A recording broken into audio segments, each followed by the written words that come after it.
নমস্কাৰ বন্ধু বান্ধৱীসকল Assamese health tips নামৰ মোৰ এই চেনেলটোলৈ আপোনালোকক সকলোকে স্বাগতম জনাইছোঁ। আজি এই ভিডিঅ'টোৰ জৰিয়তে আমি আলোচনা কৰিম চকুৰ বেমাৰ আৰু ইয়াৰ ঘৰুৱা চিকিৎসা ব্যৱস্থাৰ বিষয়ে। সেয়েহে কোনো ধৰণৰ স্কিপ নকৰাকৈ মোৰ এই ভিডিঅ'টো শেষলৈকে চাওক। আৰু যদি ভিডিঅ'টো ভাল লাগে লাইক শ্বেয়াৰ আৰু কমেণ্ট কৰিব আৰু এনে ধৰণৰ মূল্যৱান ভিডিঅ'সমূহ পাই থাকিবলৈ মোৰ এই চেনেলটোক ছাবস্ক্ৰাইব কৰি ল'ব। লগতে কাষতে থকা বেল আইকনটো টিপি দিব যাতে যেতিয়াই মই এনে ধৰণৰ মূল্যৱান ভিডিঅ'সমূহ আপলোড কৰোঁ ইয়াৰ জাননী যাতে আপোনালোকে পাই যায়। বলক ভিডিঅ'টো আৰম্ভ কৰোঁ।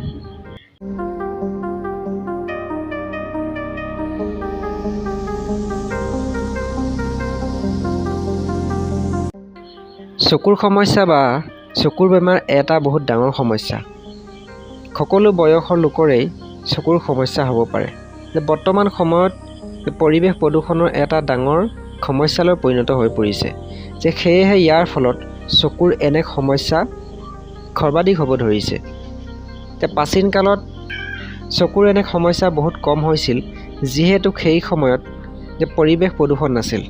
চকুৰ সমস্যা বিভিন্ন ধৰণে হ'ব পাৰে যেনে চকুৰ ৰঙা পৰা, চকুৰ পৰা পানী ওলোৱা, চকু ফুলি যোৱা, চকুৱে নেদেখা, চকু বিষুৱা ইত্যাদি।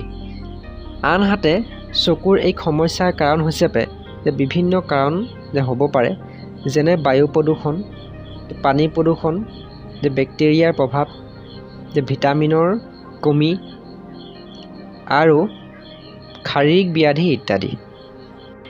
যি কি নহওক আজি আমি এই ভিডিঅ'টোৰ জৰিয়তে চকুৰ এনে সমস্যাসমূহৰ ঘৰুৱা চিকিৎসা দুটা পদ্ধতিৰ বিষয়ে আমি আলোচনা কৰিম।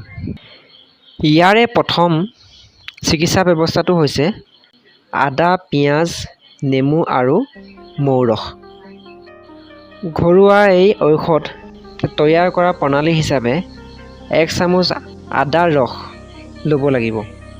আদাৰ বাকলি আঁতৰাই ভালদৰে খুন্দি ইয়াৰ ৰস উলিয়াই ল'ব লাগিব আৰু অলপ ইয়াৰ লগতে পানী মিলাব লাগিব।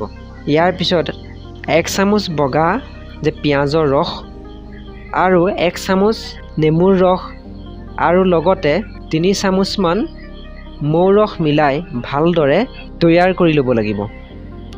ঘৰতে তৈয়াৰ কৰা এই ঔষধ ফ্ৰিজত ৰাখিলে 20 পৰা 30 দিন পৰ্যন্ত ইয়াক ৰাখিব পাৰিব। ইয়াৰ ব্যৱহাৰ প্ৰণালী হৈছে আদা, পিঁয়াজ আৰু নেমু লগতে মৌ ৰসৰ মিশ্ৰিত এই ঔষধখিনি দিনটোত দুবাৰ এটোপালকৈ চকুত প্ৰয়োগ কৰক। আনহাতে যেতিয়ালৈকে চকুৰ সমস্যা ভাল হৈ নাযায় তেতিয়ালৈকে এই ঔষধ চকুত প্ৰয়োগ কৰিয়েই থাকিব লাগিব। এনে কৰিলে কিছুদিনৰ ভিতৰতেই চকুৰ সকলো সমস্যাৰ পৰা আৰোগ্য লাভ কৰিব পাৰিব।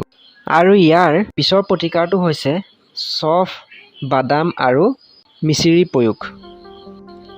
এই ক্ষেত্ৰত চফ, বাদাম আৰু মিচিৰিক খাদ্য হিচাপে গ্ৰহণ কৰিব লাগিব।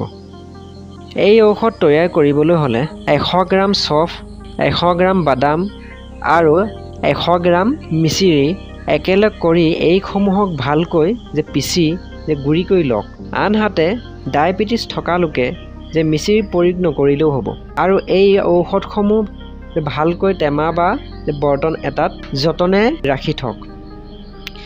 চকুৰ সমস্যাৰ ক্ষেত্ৰত এই ঔষধক প্ৰয়োগ কৰিব লাগিব যিহেতু চফত কেলছিয়াম, ছডিয়াম, আইৰণ আৰু পটাছিয়াম আদি বহু মূল্যৱান উপাদান পোৱা যায় যিসমূহে আমাৰ শৰীৰক শক্তি প্ৰদান কৰাত যথেষ্ট সহায় কৰে।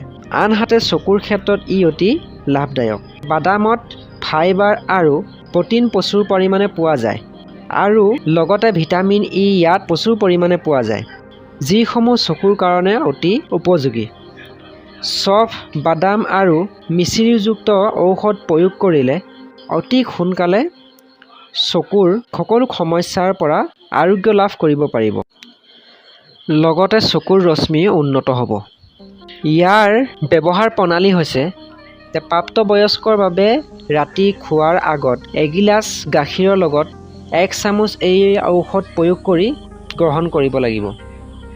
এনেকৈ 1 মাহ পৰ্যন্ত গ্ৰহণ কৰিলে যে ভাল ফল পাবলৈ সক্ষম হ'ব।